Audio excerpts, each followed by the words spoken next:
It's 6:30. Welcome, everybody. Ms. Carter cannot be here tonight, so y'all are stuck with me in my vice chair role. Will the clerk please call the roll? Thorsland. Banich Theronat. Wilson. Cowart. Esri. Here. Farney. Here. Furtado. Here. Greer. Here. Hanauer Friedman. Here. Locke. Here. Lakshan. Michaels. Owen. Here. Pugh. Present. Rodriguez. Here. Rogers. Present. Sexton. Smith. Storr. Straub. Yes. Taylor. Here. Carter. All right, moving on. Can I get a motion to approve the agenda?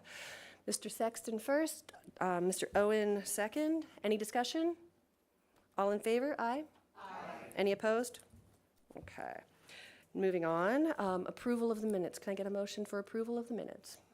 Ms. Vanich Theronat, and next, Mr. Farney. Any discussion of the minutes?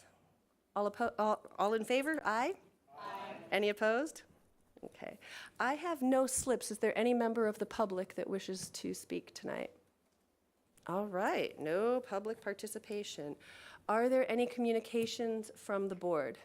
Mr. Pugh. Thank you. The 21st, still coming up about, a little over 10 days away, is the Pride Parade to be downtown Urbana. Well, actually, it starts about ISR at 1 o'clock, and show up if you can. I always march, so please wave at me. Second thing is, I came home today, and there was a dead cat with a shit on top of it on my porch. Never happened before. Nothing like that. I would assume it's probably some of the recent things I put up on Facebook on my positions, which I've gotten a lot of pushback upon, which is fine. I imagine it's the person, they're thought to be Democrat, that's kind of been harassing and vandalizing some other people against the elimination of the auditor. And I'm just asking if you know that person or who it is, what's they're doing.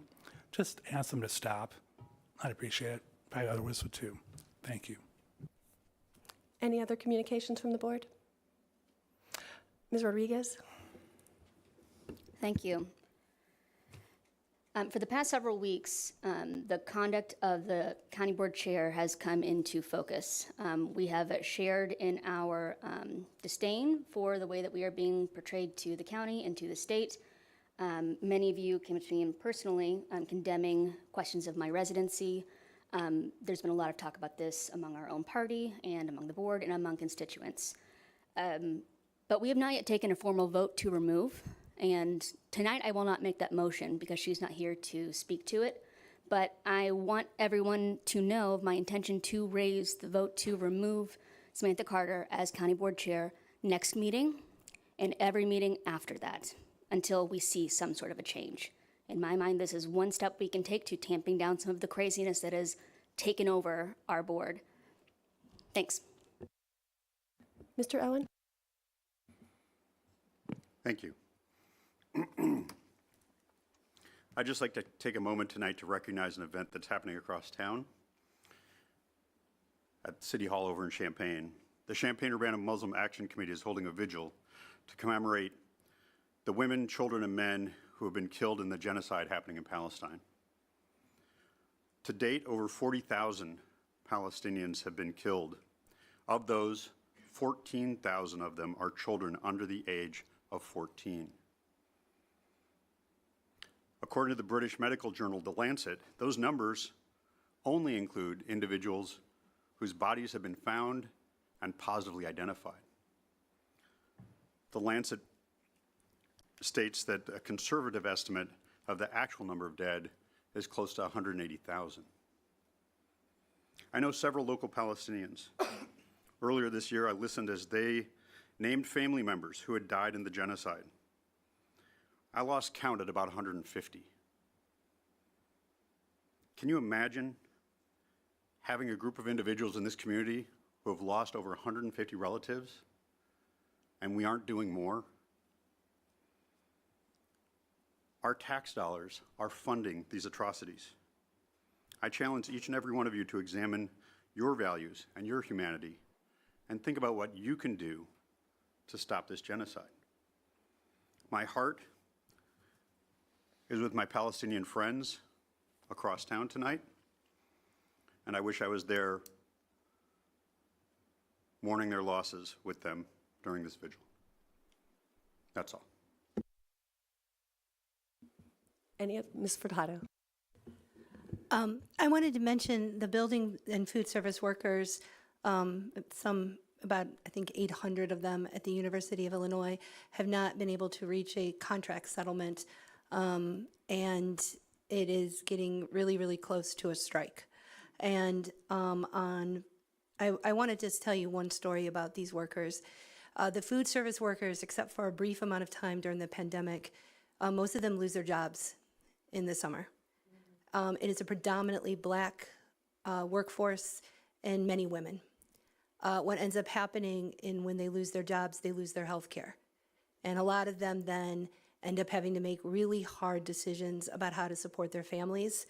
And you could ask anybody who works in the townships, they see a spike in the summer of people needing assistance. These are workers at the University of Illinois, the biggest employer in our county, the people that feed the kids. And so on the 13th of this Friday, and just full disclosure, my husband is a building service worker, so I might be a little bit biased. But, Ms. Court was a part of this union. That's how my husband, well, outside of that, I think that he grew up with some of her family. They were part of the same union as well. So this Friday, September 13th at noon at the Illini Union on the Quad side, there's going to be a rally in support of those workers. And I just wanted to share that. I'm an employee of the University of Illinois. I love working there, but they can do better. And they should do better for some of the lowest paid workers on our campus. Any other communications? I'll get back to you if anyone else has any. Okay, Mr. Pugh, one more. Thank you. I've actually known people killed in Gaza. They're Palestinian. And I just want to echo Don's words. That's all. Thank you. Okay, moving on, finance, Dr. Furtado. We have our good friends from RPC here. If anybody has any questions, as usual, they're bringing in the money. So we have 3 budget amendments. The first is Budget Amendment BUA 2024-853, Fund 2075, Regional Planning Commission, Department 100, Regional Planning Commission, increased appropriations $120,000, increased revenue $120,000, reason and appropriation for the Safe Streets and Roads for All grant program. Do I have a motion? Mr. Farney, Leah, second. Discussion? Seeing none. All those in favor? Aye. Next, Budget Amendment BUA 2024-8494, Fund 2104, Early Childhood Fund, Department 104, Early Childhood Development, increase appropriations $250,000. Mr. Farney? Yes. That should read $2,500,000. That's a Thank typo. you. I was waiting for that correction. So if the record could show that just a typo, it should be 2.5 million. Please, RPC doesn't get out of bed for 250,000. Increased revenue, $0. Reason to facilitate the payoff of the West Champaign and Urbana early childhood facilities. Ms. Michaels first, Ms. Lakshin second. Discussion? Seeing none, all those in favor? Aye. Budget Amendment BUA 2024-8495, Fund 2104, Early Childhood Fund, Department 104, Early Child, increased appropriations $4,291,690, increased revenue $4,291,000, $690,000, reason appropriation of a new grant to expand Head Start and early Head Start services in Ford, Iroquois, and Vermilion counties. I see people standing, so I'm assuming they have something to say about this. Okay, first of all, do I have a motion? Jen Straub, second. Oh, Ms. Court, second. Thank you. And I believe that apparently there is something to be said about this one, so I will let them say it, because they seem very eager to hear. And that was my question, because this is really, really important to northern Champaign County in addition to the Ford County area. Thank you.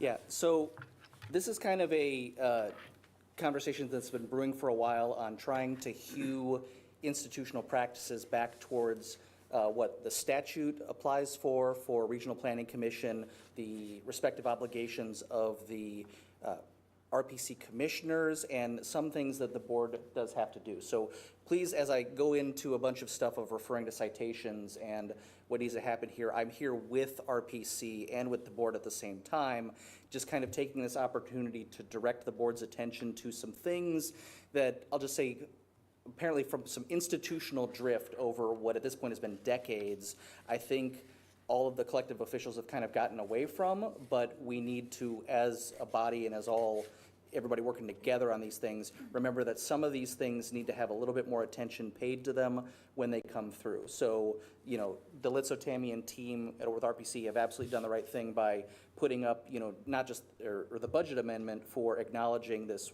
wonderful, you know, 4.2 million for additional RPC activities in these other counties. But lawyer hat on here, there's some things that the board and RPC need to be aware of when we do some of these things like this. So the first thing that I'm going to talk about, and I've talked about this with the team here, is directing the board and RPC's attention to the RPC statute. If you've never looked at it, it's actually rather short. It is only 8 pages. Most of those pages don't apply to our particular RPC because some of them are just flat out special legislation for other RPCs in other areas of the state. There's one very important part of the statute for purposes of what I'm going to talk about right now, which is 55 ILCS 5/5-14002. And I sent the cites and some attachments to Finance Chair Fortato and Vice Chair Farney earlier. Sorry, kind of a late notice, but this kind of came up late yesterday as realizing this is really something that we did need to talk about. And that is that when RPC gets this wonderful, new grant of federal state funding, one of the things that does need to happen that I do not think has been happening in recent years, if not for a long time, is that, the Regional Planning Commission has the authority to, with the concurrence of the county board of any county, to accept, receive, and expend funds, grants, and services from the federal government or its agencies and from departments, agencies, and instrumentalities of state and local governments. I don't think this has been happening hardly at all, or at least not as much as it should have happened over the several years, because I know that the RPC commissioners themselves have robust discussions about this, RPC staff have discussions about this, and it's brought to the board's attention, sometimes at best tangentially, as opposed to realizing that moments just like this, on this great new 4.2 mil, the board, both through this finance committee and then the board vote later this month, my recommendation is that you need to make a finding under 14002 saying, not only are we doing a budget amendment to say, all right, we know that this money's coming in, we're allowing people to spend it, but we are in fact concurring with the federal or state grant, and we accept that RPC is getting this. This is important because this is not a rubber stamp process. I hope that everyone's always duly informed and everybody agrees and is on the same page, and you get read into these projects the whole way through their lifespan, so they're easy yeses. But that is an actual decision point for this board, not the commissioners. The commissioners do wonderful jobs, and that's a very robust and excellent organization, but their statutory authority is little itty bitty if you actually look at the rules that are in the county's code under the RPC point of statute.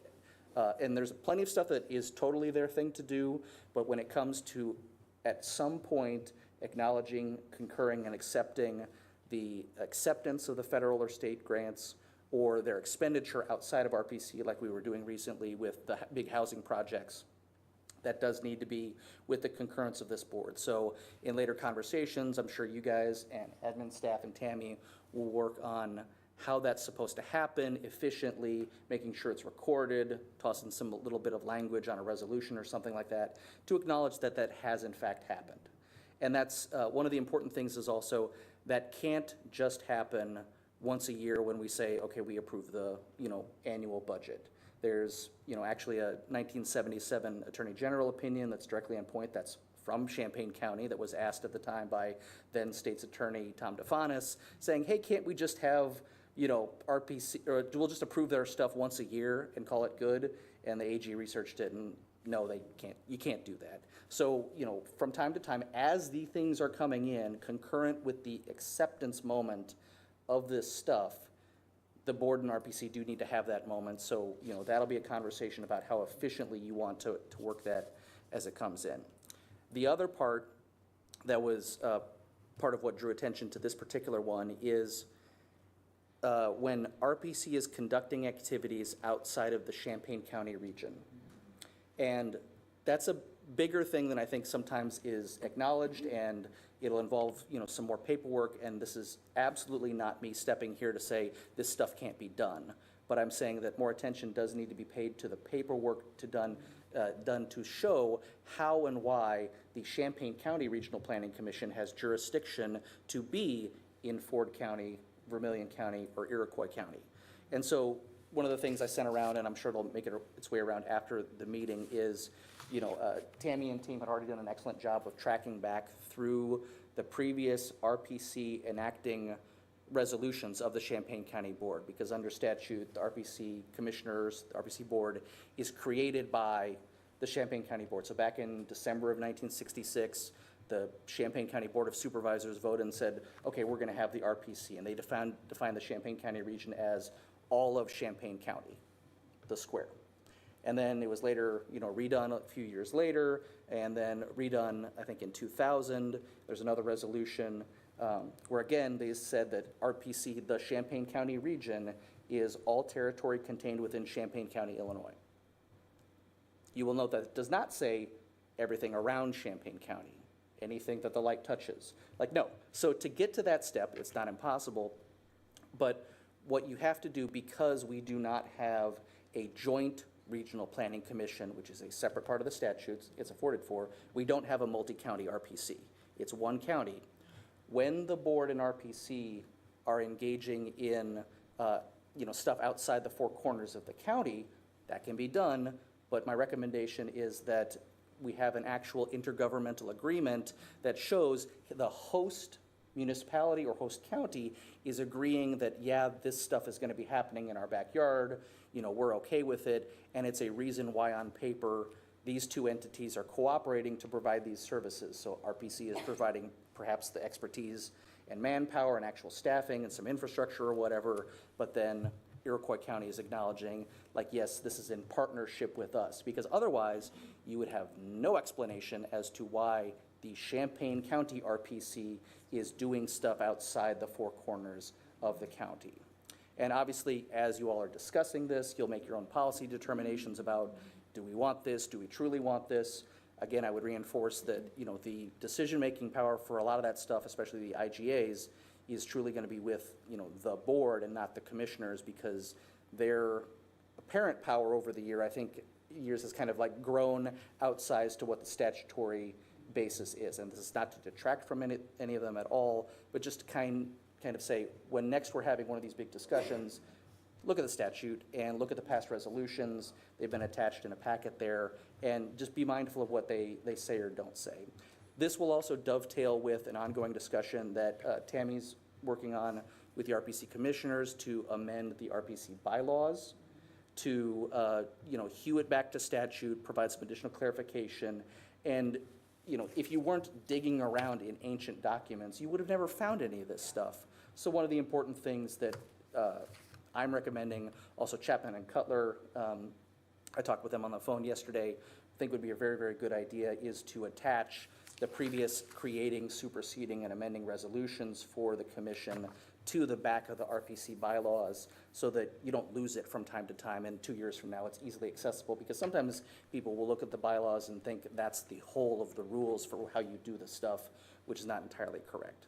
So I rambled for a bit, and a lot of this is going to be conversations for later times, and I apologize in advance to my colleagues that'll have additional work to do as we figure some of this stuff out.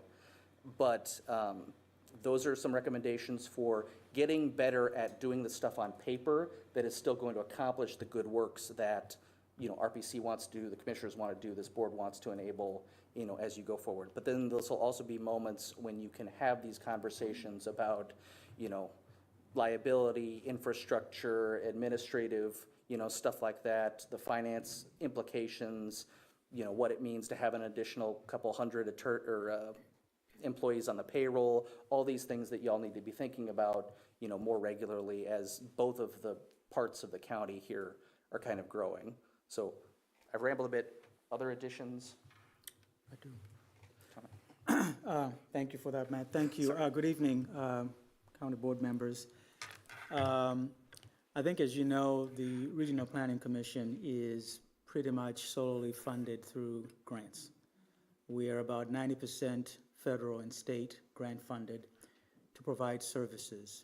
And Matt is correct in the sense that I think over the years, we do have other programs. This is not the first time that we would be providing services outside of Champaign County. We had a program called Independent Service Coordination, which was state funded, and according to the state's attorney, we were fine, I think, in providing those services. We were in about 13 counties with that program. We also have the workforce investment program where we're in 5 counties, which includes Ford, Iroquois, Champaign County, Piatt, and Douglas counties. And then police training, we're in 3 counties. Vermilion County is one of them, Champaign and Piatt counties. So and then one other program in Transportation Division, we do human services transportation coordination in 12 counties. So it hasn't been unusual for us as a division of the county to have a presence in other counties outside of Champaign County. We understand now, and we're cognizant of the need for us to adhere to what the statutory requirements are for how we operate moving forward, especially when we're providing services in these other counties. The other thing, and I will maybe defer to Tammy since she has been working on our bylaws, is that, there is some disconnect, I think, between the bylaws and some of the documents referenced by Matt, in the sense that our bylaws actually allow for us to, it says that the commission can expand our region outside of Champaign County. And so, according to us on staff, we've been operating with, that understanding. But for now, this grant in particular, which was competitive, so this was not something that was just given to the Regional Planning Commission. We applied for it back in December of 2023. It's a competitive process nationally. There are other providers that applied for it. We had tremendous community support from the mayor of Danville, who put in a letter of support for us. President of Danville Area Community College, actually they're going to collaborate with us, as well as Congresswoman Robin Kelly, whose district also touches that area. And then there are various other community partners that expressed support in working with us to provide services in that community. One last thing I will share with you, just a little tidbit, is the fact that this particular program that we're taking over 30 years ago was actually operated by the agency that is located in Danville. East Central Illinois Community Action Agency used to run those programs as well as the program here in Champaign County.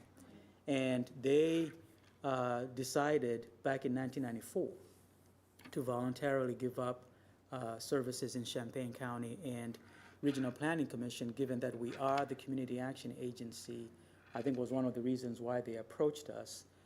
We then submitted an application to the federal government, and we were successful. So we've been running Head Start in Champaign County since 1994. But the agency in Danville lost their ability to operate Head Start in those 3 counties about 3 years ago. And there was an interim provider that the federal government uses to provide services. And from our gatherings, and Brandy can probably speak to this, the need is great in that area. And one of the reasons why we were chosen is because we do run quality services, and I think the federal government saw it fitting for us to be awarded this grant. So I know it's $4 million, but I think total with startup costs, including other state funds, it's about $8 million. Yes. So, anything else? I don't have anything to add. And the nice thing about what Delitzo mentioned is that they're going to have no shortage, we think, of the local partners to, do this paperwork.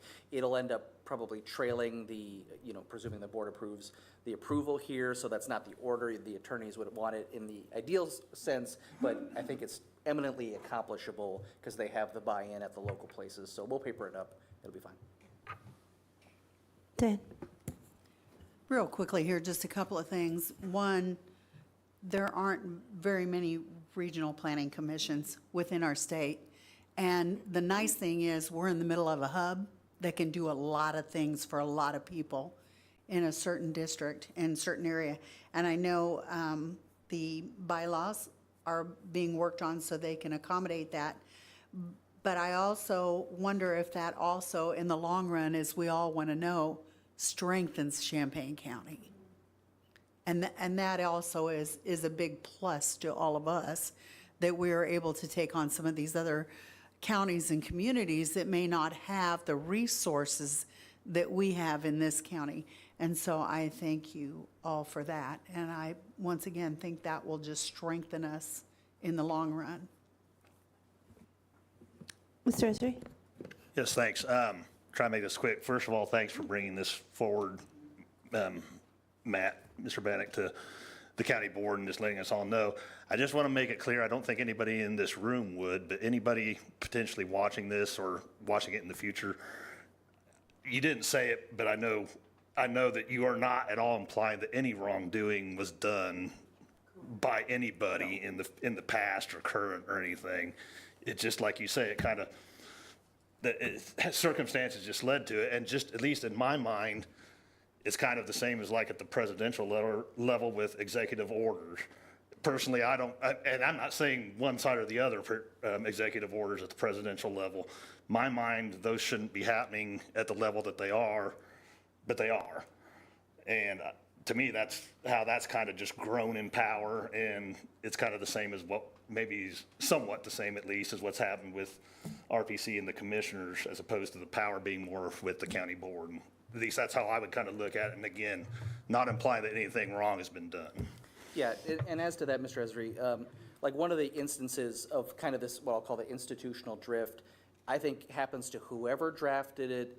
The revision of the bylaws back in 2000 added one clause to the end of one sentence that says the effect of like, and beyond if the commissioners so approve a special project or something like that, where it's with an asterisk that would be technically completely correct if you do the, IGA or the other things to explain and justify why you're beyond the 4 corners of the county. But if anyone was ever looking at just the bylaws, current staff would have no reason to think like, oh, I need to dig deeper to find out the deep root foundation of how this works, and stuff like that. And it's part of it, I think, is also just habit of, how it works. Obviously, the RPC board and commissioners is a very professional, group, and they have a lot of official stuff. Their meetings look great, and so there'd be no reason to think like this isn't the way that you do it. So, and again, also other attorneys or other professionals might have had different legal opinions that, we haven't been able to find back in the day, but this is just, my current best push to the board of what I think you should do going forward. Ellie?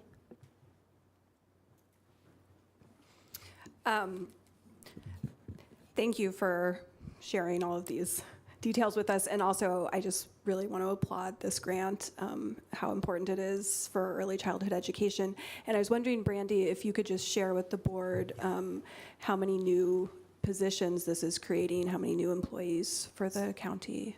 Certainly. Good evening. This particular grant will serve, again, the Fort Iroquois and Vermilion counties. We will have 5 different centers throughout those areas, and that includes 300 slots for children and pregnant women. Currently, Vermilion County does not serve pregnant women, so that is something that I think will be added, an added benefit for the families. We'll also be adding 77 positions. Let me see. Oh, and 6 family child care provider home partnerships. And then Delitzo had mentioned the collaboration, the potential collaboration with DAC. So there's lots of good services coming to those counties. Mr. Esri, or Mr. Farney? I know, we look like twins. Brandy, how many students do we serve currently here in Champaign County? 511. Okay, and how many employees do we have with Head Start here? 152. Okay, great. And then you mentioned that with startup costs, it's going to be somewhere in the $8 million range. So we see the $4,300,000 here tonight. When will we see the need, or when will we see the other startup costs? Where does that come from? Is that from the grant, or is that something we put forward and we get back later? If you wouldn't mind, thanks. Right. So when we wrote for the grant, we also wrote for startup costs, and that's pretty typical for any grant. And not knowing all of the information for the counties, like what their centers, what their facilities are, what shape their facilities are in, it was important for me to make sure that I budgeted enough money to take care of kitchens and classrooms and supplies and so forth, and any other kind of any kind of equipment that we would need, especially with HVAC equipment. That's pretty expensive, roofing and things like that. So we put in enough money to cover those additional costs, and that was, we had initially started out at 1.7 million. And then they asked us to revise that budget down to $800,000, around $800,000. However, we were awarded the 1.7 million. Okay. So we, in addition to a little over 5 million in technical and training assistance and the grant itself, as well as the startup, it's a little over $8 million. Okay. And then, Matt, one question I have for you is, I just want to make sure I heard you right. You don't see any need for us to pump the brakes on this. We can do the other paperwork and get things in order, but tonight there's no problem with us passing this on to the full board? Correct. I'm not asking you to pump the brakes, Okay. but it was me waving an orange flag saying there is more paperwork that needs to be done in general. In an ideal world, this conversation would have been structured and timed differently. You would want time for, attorneys to get the IGAs in place and work with everybody to make sure. Hopefully, everybody's going to be cool in these 3 counties. They probably will. But, you want to figure out all this stuff as you're going in before it's, because I think you're less than 60 days to start, right? Correct. Yeah, okay. Yeah, we take possession of all of the centers November 1st. That's a Right. legal takeover. Yeah. And again, I fully recognize that this is kind of a, splash of cold water on what has been kind of the way things have been done for a great amount of time. So I'm not trying to flip over apple carts here, but this is just going forward some better procedures to hew back to the statute and then make sure that, everybody's square on the statutory authority. Yeah. Done. Thanks. First of all, I just, as a huge fan of early childhood education, congratulations and thank you on the grant. And I think it's completely appropriate for the Head Start programs here in Champaign County to spread their wealth and knowledge, because I think you guys have done it incredibly well for a very long time. Most of the time that I was in public schools as an educator, Head Start was here and run by RPC. So I'm very, very happy for that.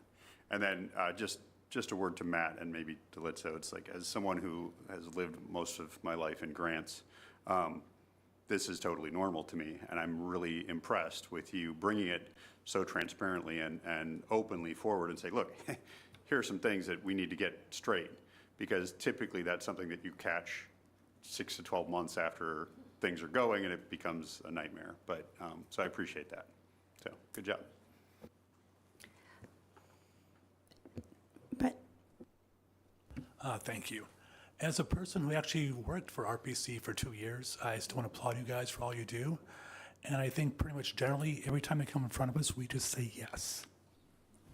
But that's just me. Seeing no other questions, I have a few. Okay, do you want to go first, Amy? I just want to provide some additional information related to the question that JJ asked. So we didn't have this information when we presented the legislative budget hearing, so we will have to make revisions to our 2025 budget. And I think Orion's in the process of drafting a memo that would explain that. Thank you. So I have a few questions. First of all, I just want to make sure that everybody, that I'm fully understanding, Matt, what you said. So there is the appropriation of the funds, which we do always, so that, they could spend it. Then there's the issue of the IGAs with the external groups, but I believe there was something in between you said, is that there needs to be some sort of concurrent action from the board in order to receive the grants in general, and that is not limited to ones that are external to our county, but rather, is there, I guess, two questions.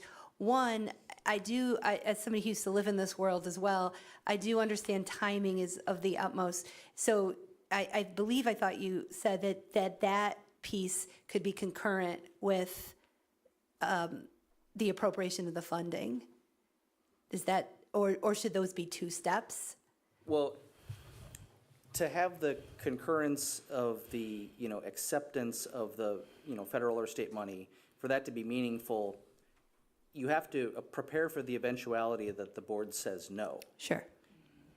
If you don't schedule that vote until 9 months or 6 months or too many months after Right. the wheels have all started, then that's going to be a worse nightmare than it is already bad to have someone, Right. Deny it. I'm not suggesting the board's going to go that direction. Hopefully everything's, shipshape. But it is a meaningful decision point to say that, we, the board, the county board, are concurring to accept and receive these, funds from federal or state government. So I think it needs to be, reasonably contemporaneous with when the stuff is actually coming in and the whole thing is starting. This is obviously it's not $4 million. We don't have anybody that makes that much money. But when we do changes to personnel, we have both like the change to like the personnel in policy and personnel, and then the money change. And those are usually two separate votes that happen at the same meeting. Do you know what I'm saying? And there's one that's more policy related and one that's more finance. I could see this working in a similar way. When you said I guess, not to put you on the spot, but are you thinking this needs to happen for all of their grants? The statute doesn't have exceptions Okay. for that kind of stuff. I know I'm probably raising some people's blood pressure by, pointing this out, because again, this hasn't been how things have been done for the last couple of decades, but, 14002, paragraph 2, says what it says, and so that needs to be meaningfully applied. Sure. And I am not in any way suggesting that this gets into weird micromanaging of the individual decisions, but when new stuff is coming in, we need to have some sort of concurrence meeting and do that thing. And same thing when money is going out the door, like with the big housing projects. Recently we've been good about doing that, and we wrote specifically into the resolutions that this is a 14002 concurrence for the stuff to Housing Authority and stuff like that. Does that answer the question? It does. Okay. Two more questions on that. Do you think our board rules would allow, I'm assuming they'd have to be two separate resolutions? Do you know what I'm saying? Can you do the that the appropriation and the acceptance in one resolution, or do you know what I'm saying? I know that there are rules about the acceptance. I mean, this is the number of votes that it takes, right? Because anytime we amend the budget, it's a certain threshold. Yeah.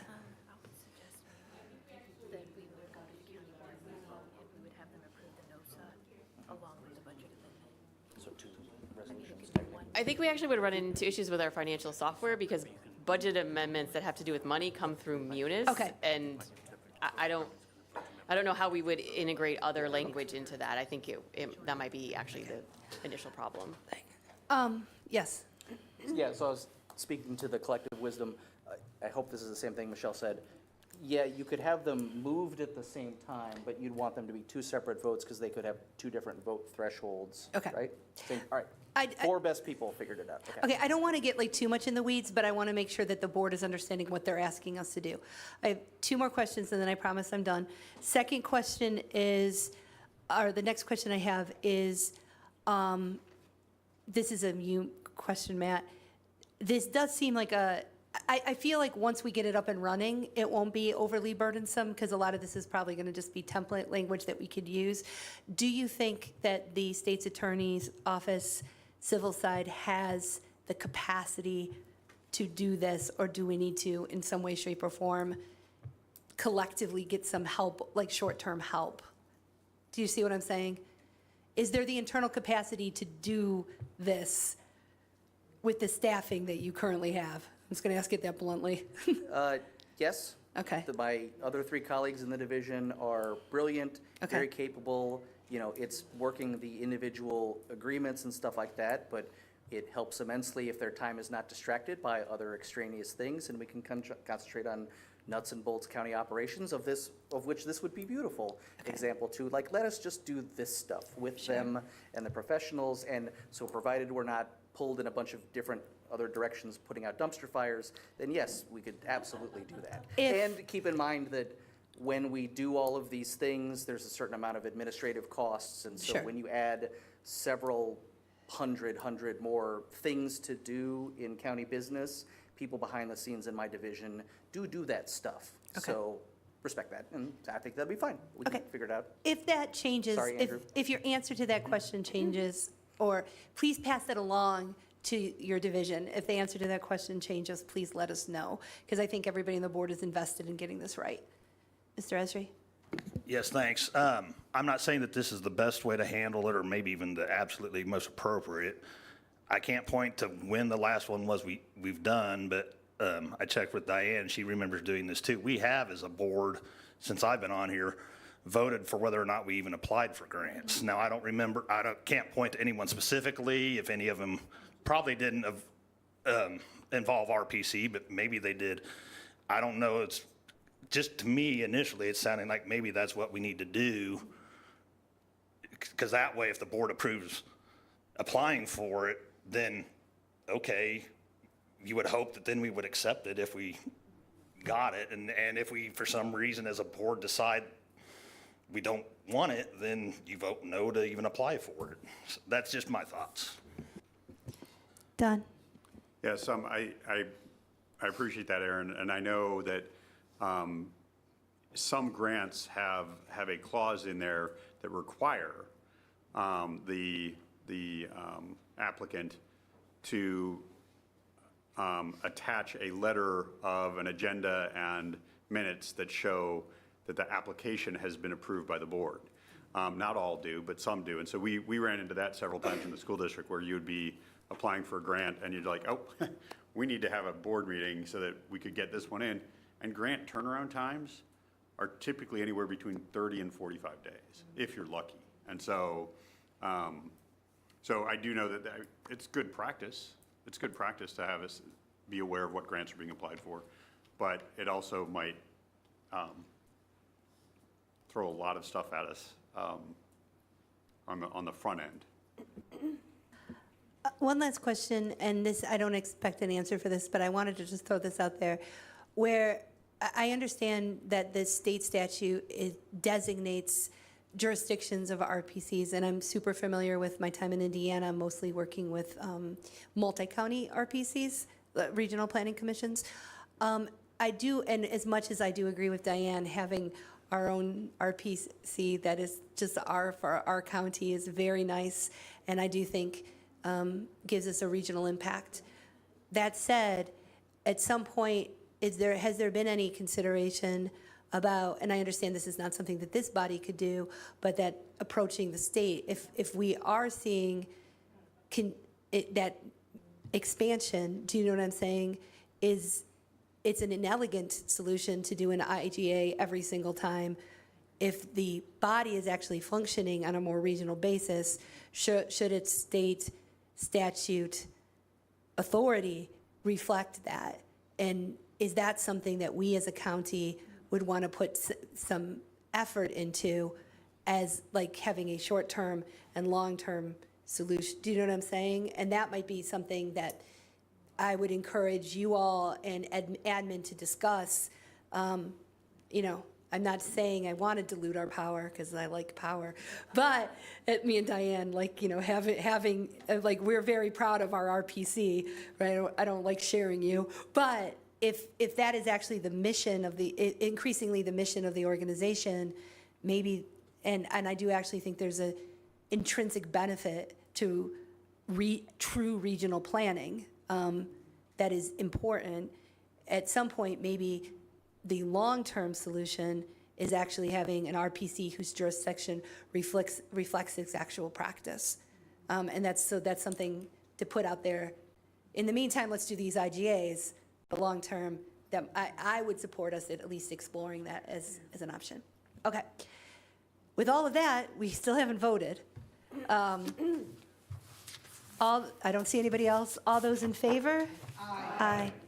Opposed?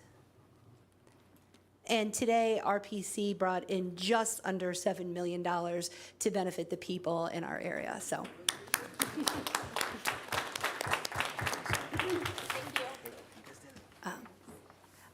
I also want to say on the record, my deep appreciation for the meticulousness, care, level of detail, and explanation so that actual human beings can understand that we have benefited from having Matt Bannock as our civil side lead, and the benefit that has been to the board and to the citizens of Champaign County, and apparently also our entire region. So thank you, Matt.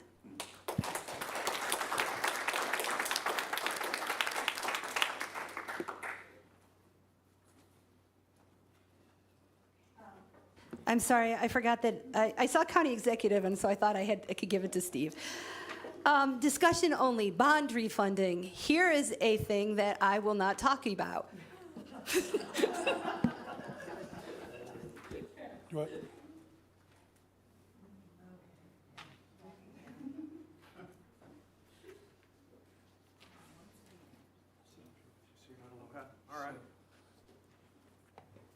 All right, good evening, everybody. My name is William Glass. I'm with Raymond James. We are the county's municipal advisor, and appreciate the introduction. Here we are. Oh, okay, all right. Over the slides. Okay, all right. So we're here to talk about, we're the county's municipal advisor, and we're here to talk about the refinancing of the county's 2014 bonds. And just by way of background, the 2014 bonds were refinancing bonds also.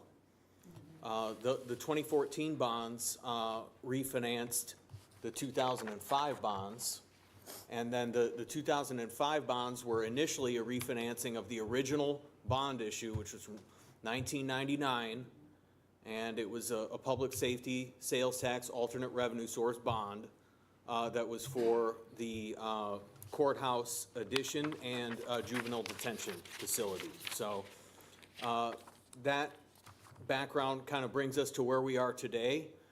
We've got the 2014 bonds, and those bonds are coming up on a call date.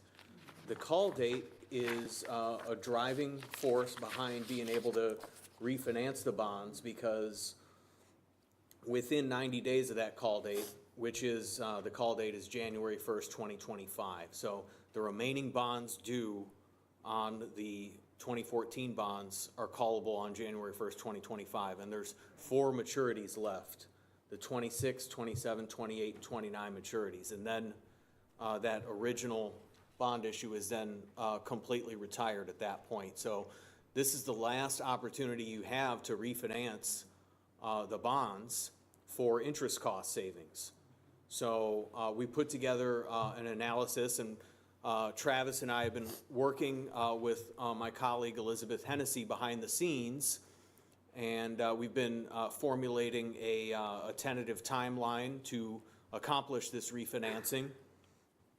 And we've also been looking at different methods of sale to accomplish the refinancing. And the goal that we have is to, the entire reason you would refinance any bond is to save money. And we want to save as much money as possible for the county, because every dollar less that you pay in interest is, from public safety sales taxes, is dollars that you can use those sales taxes for other purposes rather than paying interest. So we put together this presentation, and we just have a market update that we want to show to you. So if you would please, thank you, Travis. So here we have the historic AAA MMD rates. The MMD is essentially a barometer of where interest rates are, and the yield curve goes out from year 1 to year 30 along the x-axis there along the bottom. So you can see in red that those are where interest rates are today. And thank you. Hopefully everybody could hear what I've been saying, but thank you. So we've got the red line is where interest rates are today, year 1 through year 30. You can see that we have a little bit of a yield curve inversion where the short interest rates are higher than they are, for example, in year 5 or 6. So we're starting to see that yield curve uninvert and turn into a more natural curve like the blue curve. The blue curve is the average since 1993. So you can see that in the first couple of years, we're above average interest rate, but overall, we're right in the middle of and below the average on where interest rates have been for tax-exempt bonds historically since 1993. So we're hoping with the Fed meeting and potential for a rate cut for the first time in several years that that short term, short part of the curve is going to continue to move downwards, because that would have a good effect on the refinancing, since you only have 4 years left on your 2014 bonds and prospective refunding bonds. You only care about those first 4 years, really, with regard to this refinancing. So, yes. I was just going to cut to the chase. What do you think our interest rate would be? How much would it cost us, and what are we actually going to save? Because honestly, rates are down a little bit right now, but I also see them rising back up probably the first of the year. Yeah. And that's kind of, I don't mean to jump through your program, but yeah, that's kind of what we're all wanting to know is what's the dollar. I'm going to be honest, folks. We just want to know where the bottom line and the dollar amount, and where are we talking? Yeah. Because there are 4 issues here. And then how much will we have to get rid of? Up on the screen here, you've got on the right-hand margin, you've got the 2014 bonds, and you can see that there are 4 callable maturities that are expected to be called in on January 1st. So just if we could progress along here, this is your debt limitation. It's not really applicable to how much you can save right now, but you do have $162 million in statutory borrowing authority. So we can move along to the next. And so here is some pertinent information about the refinancing. And we've been tracking this carefully for most of the calendar year so far. So And all of these estimated present value savings, these are net of all of the expenses. So these are out the door savings, and these are present value dollars. So it's important to understand that if you're saving $100,000 in the fourth year, what's the value of that $100,000 today? It's worth $100,000 nominally, but you have to present value that $100,000 back to, and based on expectations for inflation and so forth. So these are present value. So your nominal savings will actually be higher. But back in May, we were looking at about 3.31% PV savings. And then as rates have gone down, the PV savings has gone up. So working with the bond attorneys Chapman and Cutler and with Matt, he has had a chance to review the draft parameters ordinance that you'll be considering at the county board meeting next week. So in that parameters ordinance, we've got certain parameters such as the maximum par, the minimum level of savings, the first interest date, the whether or not the bonds can be called. So we have broad parameters, and then what that allows us to do is go ahead and sell bonds, and then delegated officials of the board, so the county executive, the county board president, the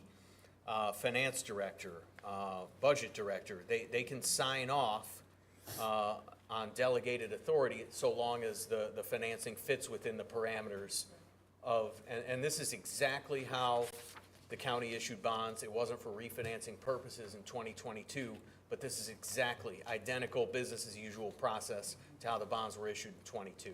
So we're passing a parameters ordinance, and then we're behind the scenes working with Travis.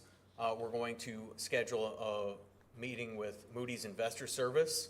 They rate the county, so it's your credit rating. You have a AA1 rating.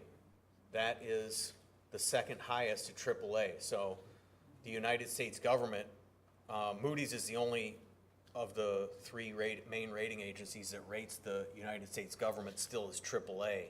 So you're one notch underneath the United States government credit level. So everybody here ought to pat themselves on the back for doing a fantastic job managing the finances, because when we talk to Moody's, they're going to want to talk about the last couple of years since they rated bonds, 2022, so they're going to want to look at how you guys have been performing, what the budget looks like, what the economy looks like, all of the normal things that they typically look at when they rate an issuer. So just by way of additional background, we've been looking at, in addition to a public competitive sale of bonds, where we as a municipal advisor ask underwriters to solicit bids on the day of sale. So you can expect any number of bids on the day of sale.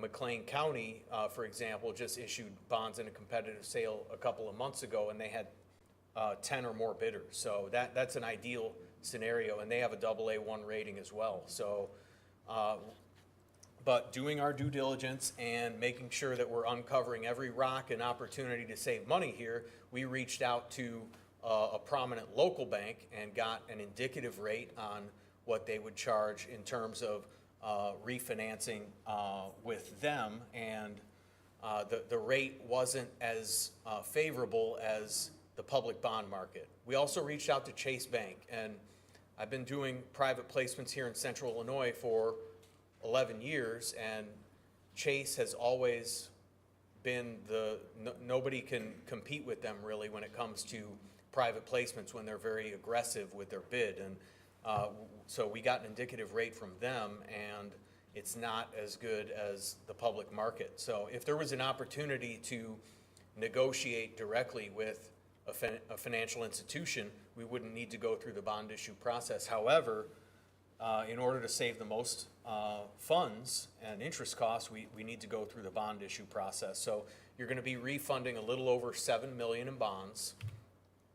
And here's what the analysis looks like today. So we ran the numbers this morning and updated this chart, and So you can see that based on the rates as of earlier today, that refinancing of the callable maturities, the four that remain, 7,020,000, that you could save 319,000 on that's gross savings, and that's worth 301,000 present value, and that is as a percentage of the refunded par. So if you take your 301,000 and you divide that into the par amount refunded, the 7,020,000, you get 4.30% present value savings. Yes. How far are you taking these?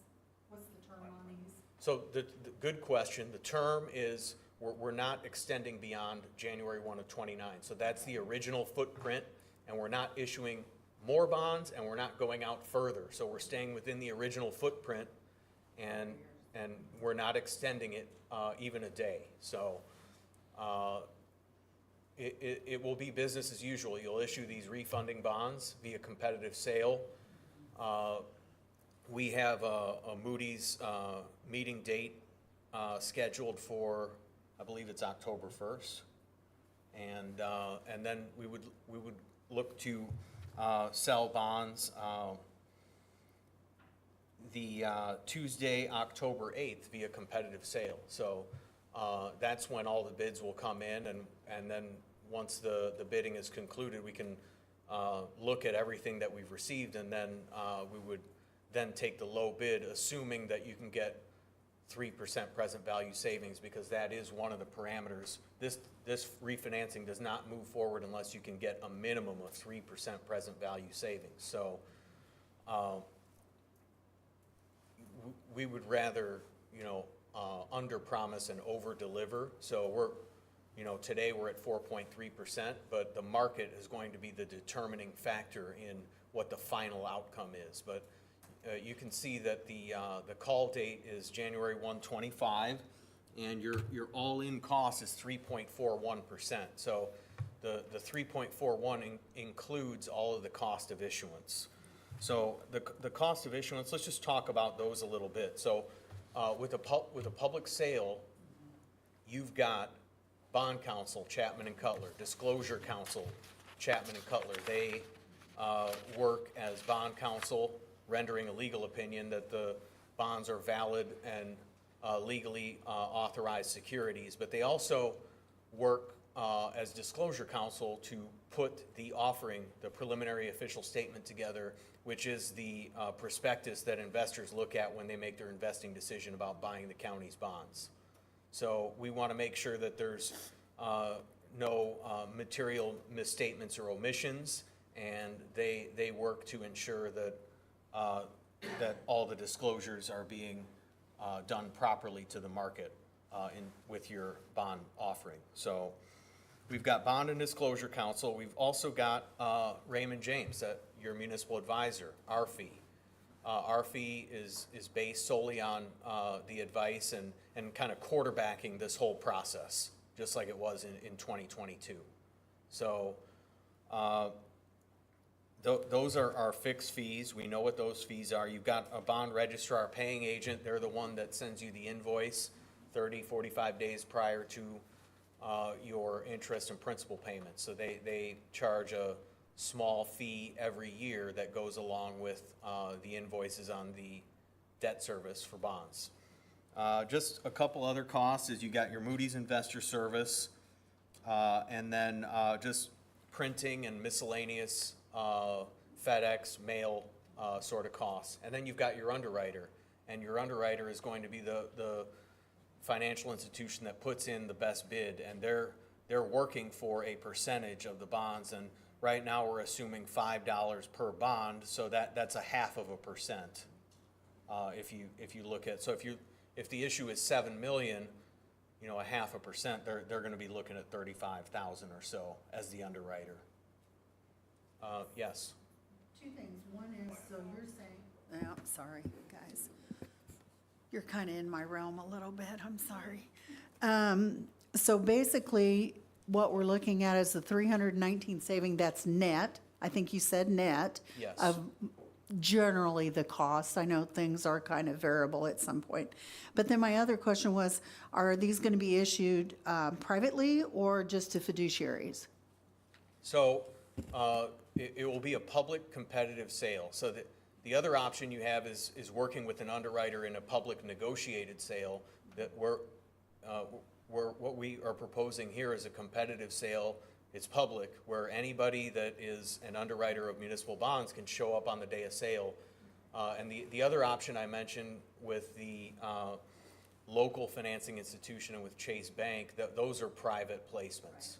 So, and they don't appear, based on what we know today, to be as advantageous as doing a public sale. When you have a AA1 rating, we should have underwriters, jumping over each other tooth and nail to get a hold of your bonds, and that's what we're aiming for and hoping will happen. I'm chairing, I don't know why I'm raising my hand. I want to point out, and this is more for the board than directed for you, is during multiple of the presentations of our current auditor, there was mention, we could just pay off the 2022 jail bonds. I hope that after this presentation, you understand what an unserious comment that is, how, quite frankly, reckless that comment is. You can only refund bonds in very specific windows when they're callable through this process. Saying otherwise in any sort of public setting is frankly irresponsible. Second, I'm glad you brought up the point about the bond rating. If you had told me when I first got on this board, I've been doing this for 7 years, that we would get to this bond rating, I would have laughed you out of the room. This was done through very hard work by our financial staff, both previous and current. Maintaining that is in the best interest of the taxpayers of Champaign County, and maintaining that not solely, but in large part, has to do with the state of our fund balances. So it is equally reckless for people to just willy-nilly say that we could spend down these fund balances. The decisions that were made by our financial staff have been sound decisions with the support of this board. And anyone who says differently should not be taken seriously and is not a serious person who understands government finance, full stop. That said, I really appreciate what you've done with this, and that you all collectively have brought us to this point, because where RPC might not get out of bed for $300,000, the county definitely gets out of bed for $300,000. I have a question about the proposed ordinance that's in front of us. Yes. In the definitions, since Champaign County is somewhat unique, it does not include the definition of county executive. I think that probably should be added in there, since the executive is mentioned throughout the document. Okay, yeah, Okay. I think we were working on some revisions, but that is duly noted, and we will go ahead and incorporate some of these edits. And then the other question I have for you is, when you mentioned the designated representatives, I see here it says that the way it is in the current writing, it says any two of the chair, the county executive, and the director of finance. Is that set by statute or by some law, or can we direct for that to be changed to representatives that we as a board think should be those designated representatives? You can change them to any designated individual that you want. The point that we wanted is to have at least two people, one representative of the board and one executive or financial employee staff member to be able to sign off on it. And it's also important based on that individual's availability to be able to sign off on the financing on the day of sale. So if they were not available on that given day, that could pose a problem. Is that would we make these edits, and Travis, this might be more for you, would we make these edits with you and with Matt Bannock between now and the meeting, or? I would work with our bond counsel, Chapman and Cutler. Okay. And then I would also loop Matt in it Okay. as well, but Chapman and Cutler would be the ones to make that. But I would work with them tomorrow and Okay. they'd get that. Anything's changed right away. I'll send you some of my questions if you could ask them. That'd be Yeah. great. Thank you. Anybody else? This is not a voting matter. This is just letting us know that this is going to come before this body on next Thursday. Thank you all. You almost made me understand bonds. Sure, of course. It's our pleasure to address the committee of the whole and look forward to working with everybody again and a successful outcome. And just one more slide to share with you. This is what the savings looks like on an annual basis. So the $319,000 nominal, worth $300,000 present value. So, you know, the $78,750, that's calendar year 29 savings, but really it's worth $301,000 present value today. So that's just how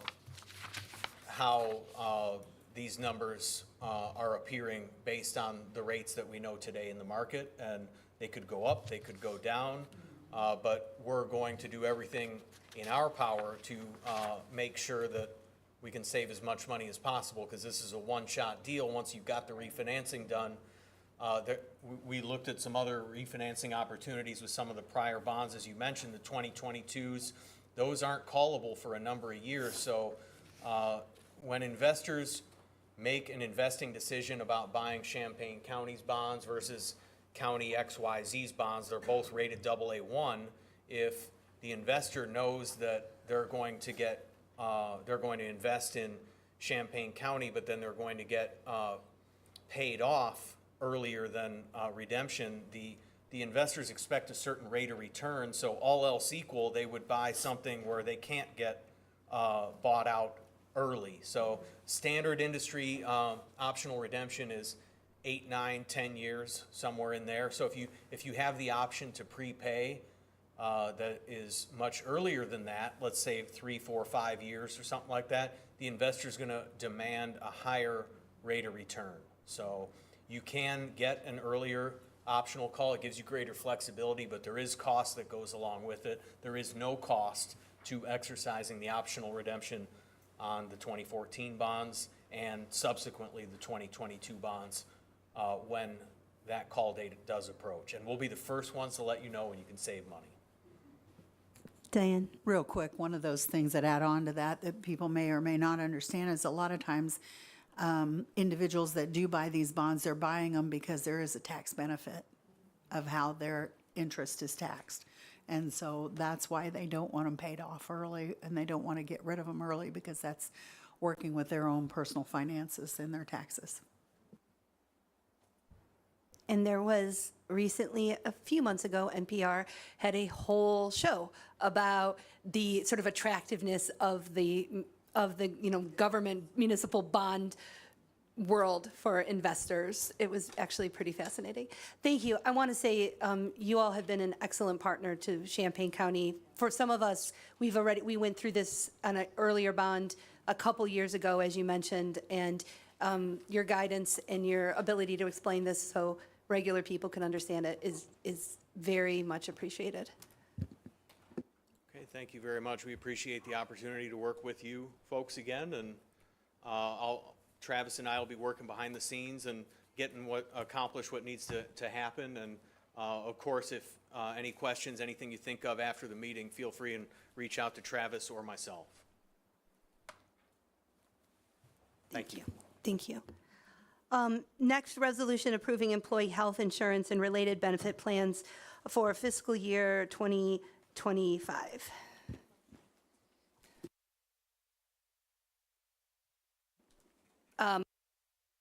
Sorry, and Diane as first and second discussion.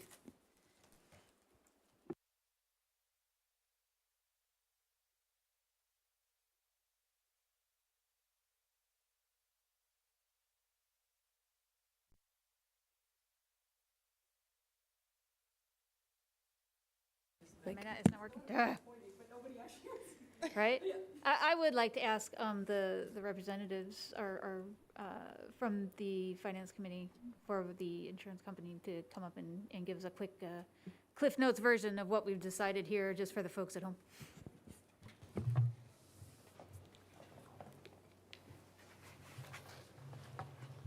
John Malakowski from Arthur J. Gallagher. Again, the question? Just Cliff Notes on what we've decided. I just wanted you to go through the logic Okay. behind what we were going for here. I understand it, For but I the want to last make sure we several- have it on the record. For the last several years, county's insurance plan has run a deficit of about $2 million per year. Premiums paid versus claims paid net of discounts. We were faced with an initial 30% rate increase. Negotiations and plan design have reduced that to a -5+%, and that's what you have in front of you. Other benefit plans are seeing 0 increase. County will take on some self-insurance responsibility, but even with that self-insurance responsibility, there will be an approximate cost somewhere in the neighborhood of 0 increase to maybe 2% increase. So it's a win-win situation. And just to be clear, that was 30% increase, not 3, not 13, 30. And we got it down to -5. -5. Anybody else? Here, and then Michelle, unless you had a point of information. Okay. I just want to say thank you to everyone's hard work who put in time and work for this. I spoke with a couple employees of the county about the health insurance problem and the concerns with the cost of health insurance. So I'm very happy that we were able to reduce the cost of health insurance and save our employees some money. So thank you for your hard work. I just want to make sure we're all super clear on what the health reimbursement arrangement means for the county. I absolutely think we should do it, and this is by no means trying to talk you out of it, but I want to make sure as the board you understand the financial implications of it. So we're raising the deductible and out-of-pocket technically for the employee, but they're not going to see that cost increase because they're going to stick to their $2,000, and as soon as they hit 2001, the county starts paying for that overage. We'll pay for that overage up to $5,000, and then the insurance company picks up the rest as normal. It's, in terms of gambles, it's a safe one because we don't have a lot of employees who necessarily get into that range over the 2,000. In the last few years, we've had 200 employees who've just gotten to 1,500 or above, so it's a low number. We would have to have 70% of our employees go into the overage before we would lose our savings of what we're doing. So again, I just want to be really clear. In theory, we could pay $2 million. If every single employee went into over 2,000, we'd be on the hook for that amount of money. The chances of that happening, if that happened, I think we'd have bigger problems than what our health insurance bill would be at that point, right? Something else is happening that we need to be worried about. But I don't want there to be any lack of transparency of what we're doing with this effort here. We budgeted a 15% increase into the budget that you've already seen, the numbers that you've already seen. So that about $675,000 that we've already allocated, we're just going to shift into this HRA fund. So we're not asking for more money than we've already talked about using for the health insurance for next year. And then I just want to also make very, very clear, because there are actually employees that watch these meetings, which I love and am very appreciative of. Your deductible cost to you is not increasing. So if you're an employee at home watching this, yes, the deductible is going up technically on paper, but it is not going up for you as the employee. You are staying at $2,000. Dan, sorry, real quick question here. So what you're telling me is the employee will be paying the same amount as they did last year. We will not be discounting it because then we have the ability from that discount to pay the difference on these deductibles? So at this point, the 5% decrease in the premium cost has been applied equally across the 4 tiers that we have towards the total premium. So the county and the employee is seeing that 5% decrease in the premium cost. The $675 that I was talking about was money we had put in for the 15% increase to start with. We're leaving it at that because we're at a really awkward time where we are walking into ASME negotiations. And so if we want to start talking about changing premium costs, it involves a lot of conversations with all of the unions. Whereas if we just do what we're doing right now, we don't need to open all of those conversations. Jennifer. I want to thank you. As an employee in another place and another time, I was one of those high-use employees. MS medicine's very expensive. I was always one of those people. I see you nodding. Yes, you know. So we had an HRA at my former employer, and I had so many hoops to jump through, and I want to thank everybody involved, whoever it was, to make it so that our employees will not have to jump through any hoops to get that reimbursement if they go over 2,000 before they hit the 5,000. Thank you very much for that.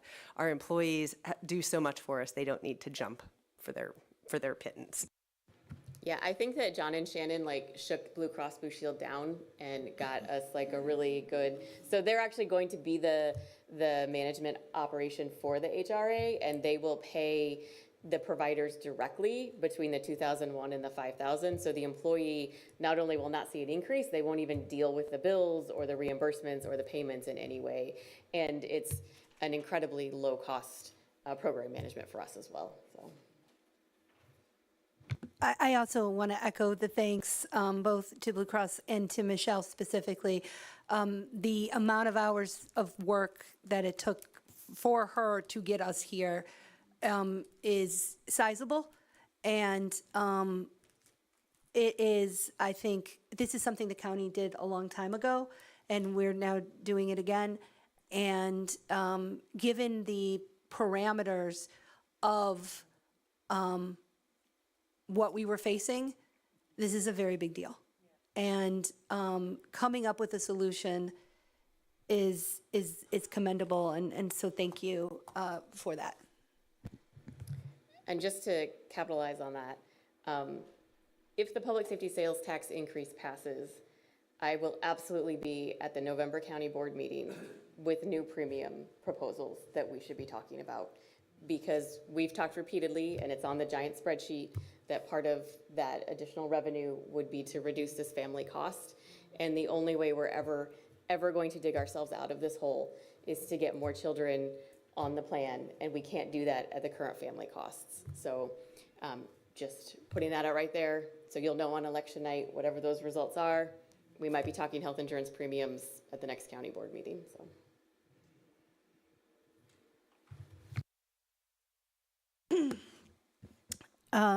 Thank you very much. The auditor's report is, oh, shoot. Okay. All those in favor? Aye. Opposed? Oh, sorry, opposed? Yes. Okay. And so that passes. Okay. It's not on consent. Okay. I wanted to make, you said aye, but it was with the opposed, and so I just wanted to make sure I understood what you were doing. Okay. Thank you. Okay. Next up, we have the treasurer's updates. We have, the auditor's report. Yes, sir. I just want to make a comment on the auditor's monthly report. Back in June, the auditor said he would come to us and present a quarterly report. He came to our meeting, he berated us, and presented no reports in August. I just double checked the minutes. He wasn't here for his report. He's not here tonight. He loves to come and tell us everything that we're doing wrong and how we don't do our jobs. But here's one of the basic things that I can tell you as auditor. I was at every committee of the whole meeting giving a report, and every quarter giving a report. And Diane Michaels was there giving the same reports. And quite honestly, the treasurer was here at these committee meetings as well. Dan Welch and I We didn't miss them. I'd like to see our elected officials here and presenting these reports. Thank you. The treasurer's report for June and July is also on the webpage. Is everybody okay with me taking these next two together? All right, resolution authorizing the cancellation of the appropriate certificate of purchase, permanent parcel 29-050-0114, and permanent parcel 30-064-0067. Sorry, I saw Leah and Beth. Discussion, seeing none, all those in favor? Aye. Oh, I'm so sorry, Aaron. I was just gonna say CJ did walk in, so if there by chance was. Oh, sorry, CJ, I didn't see you. If there were any questions, I'm just gonna Does point that anybody have out. any questions for the treasurer who is here? Sorry, I didn't see you, CJ. Okay, all right, sorry about that. Okay, wait, We okay. don't need to revote as far as I'm No, concerned. yeah, we voted on those. Is everybody cool with us going back up on the agenda to the monthly report part? It's quick. Okay. I promise you it's quick. Okay. So the big thing, CJ, that always got brought up at board meetings was wanting to know about property tax collections. How did it go? Did we, what levels are we at? Stuff like that. So I really would like to know, are we having trouble collecting things? Are we at 99% like we usually are this time of year or something like that? When's the tax sale? Are people running in crying with boatloads of cash? The usual things. I know you only had a short time working in the office, JJ, but yes.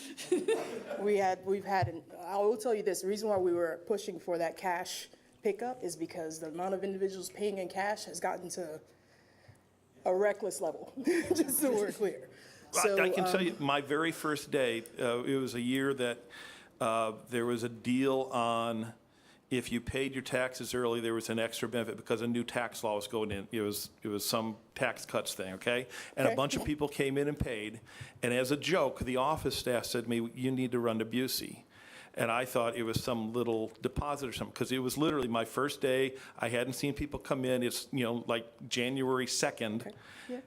And they handed me a satchel with something like $190,000, of which most of it was cash. There was a deputy waiting to ride with me to Busey, but they didn't tell me that part. They just wanted to see me go, my eyes go like that. So I believe you. Yeah. We're sitting at about 90% collection. We've had a significant number of individuals paying late. Obviously, different issues have taken place or whatever, so be it. The collection itself hasn't been an issue. We definitely have had more temperamental individuals this year than we have in previous years, and I think that's mostly just because we've been a little bit more deliberate about informing people, hey, this is messed up, we have to get you to correct things, so it is what it is. But as far as like the actual collection process, hasn't been too bad. We did lose one of our part-time staff members, unfortunately, to a loss in the family, and that was unfortunate. But we've still been able to kind of get through things. We have some of our collector banks are, again, not doing their part of the deal and not getting things to us in time, so that has caused a little bit of a delay in processing. So like I said, we're sitting at about 90%. Hopefully, with the bank, the entire box of bank submissions that we've received, that'll be, hopefully, get us closer to the 97-ish%. I do want to echo your comment about your staff and the hard work they put in. The contacts that you've been making this year that are different, a good friend of mine reached out to me. She thought her property was being sold because she really doesn't handle the property and everything. And she called me all frantic, and I went into the office and they pulled everything up and said, no, she got one of our reminders that her property manager, whoever, didn't understand what it was. It was fantastic, and now she understands. So thank you for doing that. No worries. I will, full disclosure, one of the biggest challenges that we're running into is with with closing sales and things like that or whatever. More so this year than in past years. We've seen individuals paying in ways where we actually can't guarantee that the funds are solid, which means we can't say, yes, we're good to go. So we run into that issue a lot this year. Hopefully with we're drafting a memo for the title companies to kind of make sure that, or the closing companies to make sure they're aware, you have to have this stuff done well in advance of closing, or else we're not gonna jump through hoops to kind of one parcel at a time, figure out things for you when we have other people to process, so. Thank you. Thank you for being here and thank you for your hard work. And just one note is we were not quite ready for it, but at the full board that CJ has given us, Treasurer Johnson has given us a lot of advance warning. We are going to see that RFP for the cash pickup because we're moving that off of the deputies onto a company. And so that RFP is, I think, just about finalized. We just have to have like all the language through all the different parties, but that will be on, the anticipation is that'll be on the full board for us to approve. And then I don't know what the deputy will do with all his spare time. I think that's a question for Dustin, but okay. Thank you again. Okay, I'm done. So finance, my fantasy was that finance was going to be short. Finance A, 1, 2, and 3. D2 and 3? And D2 and 3. Consent, sorry. All right, and my pinch hitting continues. Dr. Storr is absent, as is Mr. Wilson, so I will be doing policy, personnel, and appointments as well. County Executive Monthly HR Report is available. Moving on, appointments and reappointments. Can I get a motion for a resolution appointing Justin Learcamp to the Broadlands Longview Fire Protection District, unexpired term ending 4/30/2025. JJ and Mr. Esri. Any discussion? All in favor? Aye. Any opposed? Okay. Without objection, I'll do these next two in an omnibus. Resolution appointing William Sander to the County Board of Health and resolution appointing Neil Sharma to the County Board of Health, both unexpired terms ending June 30th, 2027. Motion? Dawn and Beth. Any discussion? All in favor? Aye. All right. Resolution appointing Beth Vanich-Theronaut, a county board liaison, to the County Board of Health. Leah Taylor motion, second Carolyn Greer. Any discussion? All right. All in favor? Aye. All opposed? Last chance, Beth. All right, there we go. Currently vacant appointments. A full list is available on the county's website. Applications are also, open for many positions. The county clerk's monthly fee reports are available. There is no other business. I am not the chair. I have no report. Items on the consent agenda are Roman numeral 8A to A, B, C, and D. Justice and Social Services. Thank you. Let's get through this quickly because we have nothing. I mean, we have things, but item A, monthly reports are available on each department's webpage through the department reports page. We have probation and court services for June 2024 and second quarter report. We have the public defender for July and August of 2024 and animal control for August of 2024. The information only, we have Rosecrans reentry reports for the financials for July of 2024 and the program report for July of 2024. Are there any questions on any of this or comments? No, I think everybody's super happy with those. There is no other business. I do not have a chair's report, and I have nothing to place on the consent agenda. Back to you, Vice Chair Locke. Thank you. At this point, I believe Ms. Straub has a motion to read. I move that we enter into executive session pursuant to 5 ILCS 120-2C11 to consider litigation that is pending against or on behalf of Champaign County and litigation that is probable or imminent against or on behalf of Champaign County. I further move that the following individuals remain present: Assistant State's Attorney Joel Fletcher, Assistant State's Attorney Matt Bannock, County Treasurer Cassandra Johnson, Director of Administration Michelle Jett, Director of Finance, Travis Woodcock, County Executive, Steve Summers, and Recording Secretary, Megan Robinson. All right. Second, Ms. Michaels. This is a roll call, right? Okay. Clerk, please call the roll. Banish Therianat, Yes. Cowart, Yes. Esri, Yes. Farney, Yes. Furtado, Greer. Here. Is it a yes or no? To enter closed session. Yes. Hanover Friedman, Yes. Locke, Yes. Lokshin, Yes. Michaels. Yes. Owen, Yes. Pugh, Yes. Rodriguez, Yes. Rogers, Yes. Sexton, Straub, Yes.